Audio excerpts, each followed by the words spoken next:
দখল দূষণ থেকে কর্ণফুলী রক্ষায় বিনি সুতোর মালা নামে ৩ দিনের প্রচারাভিযান শুরু করেছে পরিবেশবাদী 4 সংগঠন। নদীর নাব্য ফিরিয়ে আনা এবং জীববৈচিত্র্য রক্ষায় কর্তৃপক্ষের নির্বিকার ভূমিকায় ক্ষোভ প্রকাশ করেন আয়োজকরা। এভাবে চললে কর্ণফুলীর অস্তিত্ব হুমকির মুখে পড়বে বলে শঙ্কা প্রকাশ করে তারা।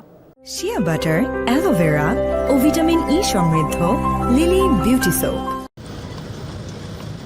দখলে দূষণে বিপন্ন চট্টগ্রামের প্রাণ হিসেবে পরিচিত কর্ণফুলী নদী। বিশাল অংশ জুড়ে বর্জ্যের স্তূপ এবং কলকারখানা থেকে নির্গত রাসায়নিকের ছড়াছড়ি।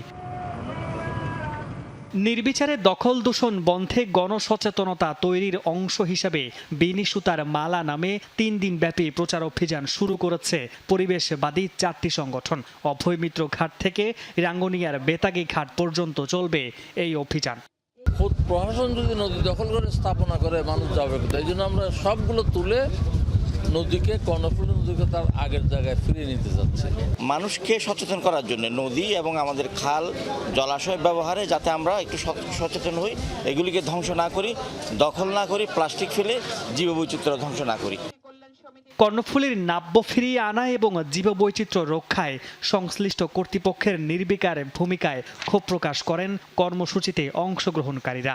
যে কিছু মানুষ বন খায়, বন খেকো, তারা নদী খেকো, তারা পুরো পৃথিবীটা পারলে খেয়ে ফেলে। সচেতন হতে যাতে এই কর্ণফুলীর পানি দূষিত না হয়, কারণ আমরা এই কর্ণফুলী নদীকে বুড়িগঙ্গার মতো মরতে দিতে পারি না।